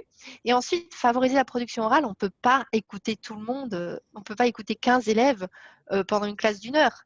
Mais nous avons un formidable outil qui s'appelle WhatsApp ou un formidable outil qui s'appelle Recorder, que ça soit sur le téléphone ou sur le PC. Et donc, moi, souvent, j'invite mes apprenants en devoir à la maison à enregistrer soit un dialogue entre 2 personnes ou soit enregistrer une présentation. Mais c'est sûr que pour travailler l'oral et avoir une correction directe, il faut un groupe réduit parce qu'un groupe classe trop grand, on ne peut pas vraiment aller à fond dans tout, quoi. Alors, je suis perdue. Où est-ce que je suis? Pouvez-vous suggérer quelques idées intéressantes pour enseigner la conjugaison des verbes aux enfants de 7-10 ans? Alors, il y a un jeu qui s'appelle Conjudingo. Voilà, c'est un des jeux que j'ai acheté qui est pas mal. Alors, bon, souvent, on arrive à présenter dans un texte la conjugaison. On demande de travailler la conjugaison dans le texte et ensuite, on voit un petit peu une partie un peu plus théorique, un peu plus embêtante. Mais ensuite, on la met en pratique, on joue. Il y a le jeu Conjudingo. Voilà, il y a le jeu de loi, il y a même des bingos, enfin on peut faire différents types de jeux en fait pour la conjugaison, il y a plein de jeux possibles. Donc j'en parlerai en fait dans le webinaire des jeux. Voilà, ça c'est fait. Comment vous proposez bonjour, quand est-ce que vous proposez la correction des devoirs en ligne? Comment le gérez-vous? Alors ça c'est souvent la deuxième chose que je fais. En fait, je fais donc le petit dialogue d'échauffement et ensuite, je passe à la correction des devoirs. Souvent, si ce sont des devoirs des rédactions, je les corrige avant et je les envoie avant à mes élèves par email, évidemment. Si ce sont des exercices écrits, je partage l'écran et je fais une sorte de ping-pong. Je demande à tous mes apprenants, bon, ok, c'est quoi la réponse à la phrase 1, c'est quoi la réponse à la phrase 2? J'écris en même temps sur mon partage d'écran et voilà quoi. Mais c'est essentiel de partager son écran pour écrire en fait. Et si c'est des activités de production orale ou écrite, faut corriger avant et peut-être ensuite envoyer un corrigé général. Si vous deviez... Alors, j'ai perdu. Quelle est la formation, le diplôme que je dois avoir pour pouvoir devenir enseignante de français? Ouf, alors là, il y a beaucoup de diplômes. Vous pouvez commencer par le DAE FLE. Il y a aussi le DU FLE. Moi, personnellement, j'ai le Master 2 de Grenoble que j'ai fait avec le CNED. Bon, je vais faire un peu de la pub, mais c'est vrai que je recommande vraiment le Master 2 de Grenoble avec le CNED parce qu'ils sont... La première année, elle est super théorique. Donc, on apprend vraiment beaucoup de théorie et tout ça. Et la deuxième année, elle est super pratique. Et c'est vraiment génial. Franchement, moi, je suis ravie de cette formation. Je pense qu'il en existe beaucoup d'autres. Je vous parle seulement de mon expérience. Donc, voilà, il y a beaucoup de choses. Il y a beaucoup d'endroits. Mais le mieux, je pense que quand même, c'est, de mon opinion, le Master 2 de Grenoble. C'est l'UJA, Université Grenoble-Alpes. Et donc, je l'ai fait à distance, moi, en Espagne. Alors, si vous deviez enseigner à un groupe de pré-ados 9-12 ans et un groupe d'ados 13-15 ans, comment vous différenciez-vous vos cours en ce qui concerne la méthodologie, la mise en place de vos cours? Alors, en fait, j'utiliserai peut-être une méthode différente et encore. Moi, je sais que les 9-12 ans, j'aime bien Adosphère. Il y a aussi Adomania. Les 13-15 ans, alors ça dépend s'ils sont plus ou moins mûrs ou pas. Il y a défi, c'est un peu complexe encore. Je pense qu'il y a d'autres méthodologies qui s'appliquent. Et quant à la structure, bon, la classe peut faire 1 heure de long. À partir de 9 ans, je pense que les enfants, enfin, ça dépend des enfants, hein, tout le monde est différent. Mais à partir de 7 ans, j'ai des enfants, il reste 1 heure et ça se passe bien. Et donc, la structure la même. Mais effectivement, après, ça dépend l'âge et le nombre d'élèves aussi. Voilà. Logiciel à la place de software, sinon l'anglais, ça va nous bouffer. D'accord. Oui, c'est pas faux. C'est pas faux. Partagez-vous la vidéo en différé. La partie de la structuration des cours était très rapide. Oui, Cindy Nguyen, effectivement, j'ai loupé des points, etc. Ne vous inquiétez pas. Ça va être sur le Facebook de... Ça va être sur le... Indo-French Hub. Oui. Voilà. Ça va être sur le Facebook de Indo-French Hub. Ça va être sur... je vais essayer de le mettre sur mon IGTV aussi. Your Online French Teacher. Voilà. Pour les pôles, vous utilisez quel outil numérique? Vous voulez dire pendant le webinaire ou pendant... Parce que si je fais un webinaire, je vais effectivement utiliser le sondage du webinaire. Mais si je fais quelque chose en classe, je peux faire ça avec un Google Form. Je ne vais pas pouvoir... Pourriez-vous nous envoyer par email les informations? Est-ce que Cindy... Est-ce qu'on peut répondre à Cindy? Oui, ok, Oui, super. on va envoyer le lien demain par mail à chaque participant. Oui. Super, merci beaucoup. Quel temps, heure, parcours consacré au jeu? Bah, ça dépend. Parce que si je fais une classe d'une demi-heure, je ne peux pas faire une demi-heure de jeu ou 20 minutes. Et puis ça dépend aussi de l'état de mes apprenants. Il y a des jours où ils ne sont pas motivés, donc bah, on fait des jeux. Voilà, ça dépend vraiment. Mais moi, j'aime bien quand même mettre 5-10 minutes de jeu. Déjà, il faut le mettre en place. Ça met 2 minutes à mettre en place. Ensuite, le développement et tout ça. Donc, si on peut faire 10 minutes de jeu par session, c'est pas mal. Mais il y a des sessions, des fois, on n'a pas le temps, donc on ne fait pas le jeu. Donc, voilà. Si je vois qu'ils sont motivés, bah, je skippe le jeu. Voilà. Quel service de téléconférence à privilégier d'après votre expérience du point de vue sécurité, les données personnelles, etc. Vous avez parlé de Zoom, mais par d'autres services très populaires. Est-ce que vous... Alors, WhatsApp, non. Parce que WhatsApp, c'est pas pratique, c'est pas ergonomique, non. Google, Skype, non, parce qu'il n'y a pas... Enfin, en tout cas, moi, j'ai lâché Skype il y a longtemps parce qu'il n'y avait pas autant d'avantages que Zoom. Google Meet, j'ai pas essayé. Je ne suis pas très...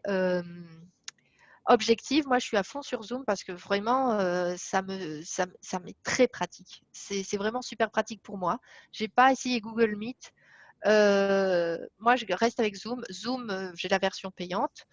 Au niveau sécurité, c'est bon, il y a des mots de passe, etc. Ça se passe super bien. Donc moi je recommande Zoom, mais certainement d'autres personnes vous recommanderont Google Meet ou autre. Vous pouvez préciser les livres des spécialistes, s'il vous plaît. Alors, j'ai parlé des lois naturelles de l'enfant de Céline Alvarez. Et les autres livres, il y en a plein, donc voilà. Si une activité ne fonctionne pas, comment finir l'activité sans s'arrêter d'un coup? Bah, vous posez une question, bah alors les enfants, vous n'êtes pas motivés, qu'est-ce qui se passe? Non, on n'est pas motivés, on ne veut pas et tout. Bon, bah on change alors. Enfin, voilà. On pose la question, vous voulez pas, on essaye que ça soit participatif. Moi, en général, ça se passe comme ça. Hein. On essaye de conclure l'activité, on essaye de dire, bon, bah, les enfants, on essaie de finir, et puis bah, je vois que ça ne vous plaît pas, la prochaine fois, on fera autre chose, et voilà quoi. Comment motiver les étudiants de rester actifs sur l'écran? Ils donnent souvent l'excuse des problèmes de leur connectivité sur Internet. Alors là, c'est une question d'éducation. C'est une question d'éducation. On peut faire tout ce qu'on veut pour motiver les enfants. On peut travailler des heures à préparer une classe. S'ils ne veulent pas, ils ne veulent pas. Il y a un moment, on peut faire tout ce qu'on veut. On n'est pas magicien. Quand un enfant ne veut pas, il ne veut pas, bah, on ne peut pas. Enfin, voilà. Normalement, la chose qui est difficile dans les pays francophones, c'est que les étudiants établissent le contact avec la nouvelle langue à travers leur langue natale. Alors, comment éviter de l'utiliser comme ces jours-ci, on met l'accent sur l'approche communicative? Je ne comprends pas très bien la question. Est-ce qu'on parle de l'interlangue ou pas? Je ne sais pas. Vous parlez des séjours linguistiques où quand on est tous ensemble, on va plus parler dans notre langue de notre groupe. Je ne comprends pas vraiment cette question.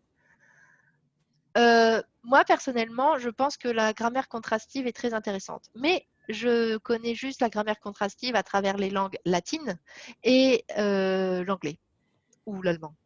Je ne peux pas vous dire comment faire par rapport à d'autres langues. Okay? Mais l'interlangue, je pense que c'est utile. Après, je ne sais pas de quelle langue native de quelle langue de base vous parliez. Comment vous enseignez les sujets de grammaire? Eh bien, ils sont toujours introduits de façon plus ou moins dynamique dans des textes, dans des dialogues. Et ensuite, on fait une étude du texte, on pose des questions, etc. Normalement, les méthodes font ça très bien. les méthodes font ça très bien. Si vous suivez une méthode, souvent c'est relever ce point, c'est pas dit comme ça, mais c'est en genre, il faut relever le point de grammaire dans le texte ou dans la photo ou dans le document. Et ensuite, on dit, ah oui, mais ça veut dire quoi? Enfin, on cherche un petit peu. On va du plus grand, ok, du texte, et ensuite on affine comme ça. Merci, moi j'utilise MS Word aussi, et je voulais savoir s'il y a un meilleur moyen. Merci de votre réponse. MS Word, c'est des Word documents, c'est ça? Oui. Mais par rapport à quoi? Microsoft Word, yes. The Word document. Ouais, alors les Word documents, c'est très bien pour avoir une base pour son cours. Ça peut nous servir aussi de tableau blanc sans problème. Quand on a un livre de cours à finir avec des heures bien définies, sortir du cursus de l'institut, que faire? Alors ça s'appelle le blending classes, les classes inversées. On demande aux apprenants de préparer le cours. Alors est-ce que ça les motive? Je ne sais pas. Ça dépend. En fait, on demande aux apprenants de préparer la classe avant. Comme ça, on a préparé certaines pages du livre. On les corrige en classe ou on donne un corrigé. Ils travaillent tout seuls. Et en classe, on fait des activités plus orales ou des jeux. C'est une possibilité. J'ai un enfant qui a 6 ans. Comment est-ce que je peux le motiver à apprendre le français pendant le Covid? Ben, c'est en tant que professeur ou en tant que parent, votre question? Sinon, je peux vous proposer en tant que professeur, en tant que parent, si vous êtes en présentiel avec l'enfant, vous pouvez faire la méthode Les loustiques avec les gommettes. Oh là, les gommettes, les étiquettes, les autocollants, c'est génial. Donc voilà, les loustiques pour les petits, mais après en ligne, ça marche pas trop bien cette méthode-là, parce qu'avec les gommettes, il faut un peu plus de suivi. Qu'est-ce que vous pensez de la récurrence de la langue maternelle j'ai déjà répondu. Il n'y a pas de problème pour utiliser la langue maternelle. Comment enseigner bien l'audition pour prononciation dans la classe de FLE? Alors là, travailler l'oreille, travailler le crible phonologique. Moi qui ai un très mauvais accent en espagnol et en anglais, eh bien, moi, ce que je fais en tant qu'apprenante et en tant que personne qui pratique l'anglais et l'espagnol, je regarde des films, j'écoute des chansons et quand je cuisine, je chante du Shakira pour améliorer mon accent espagnol, mais je ne chante pas bien. Voilà, améliorer son accent, améliorer sa prononciation, améliorer son crible phonologique, c'est-à-dire ce qu'on entend, c'est à travers l'écoute. On peut écouter des podcasts, on peut regarder des films, on peut écouter et chanter des chansons, il y a plein de choses à faire. Est-ce que vous pourriez expliquer le flipped learning et le blended learning? Alors, flipped et blended learning, en fait, c'est de la préparer la classe avant. Moi, ça me fait rire souvent ces super noms de théorie, parce qu'en fait, c'est ce qu'on fait déjà à la base. Hein. On demande toujours aux élèves de préparer quelque chose, ça s'appelle des devoirs. Donc, voilà, il n'y a pas de secret. Si vous voulez que votre apprenant y arrive préparé pour la thématique du jour, vous lui faites travailler quelque chose en avance sur la thématique. C'est ça, en fait, en gros. D'après vous, quel est le meilleur âge pour commencer l'apprentissage du français pour les enfants? Vous savez qu'il y a 3 stades de bilinguisme. Simultané, précoce et tardif. Si vous voulez que vos enfants soient des bilingues simultanés, il faut commencer tout de suite, dès qu'ils sont tout petits. Mais est-ce que vous avez la possibilité de faire 10 heures de français par semaine avec votre enfant? Je ne sais pas. Ensuite, le précoce, c'est de 3 à 6 ans, où pareil, on est vraiment confronté à la langue tout le temps.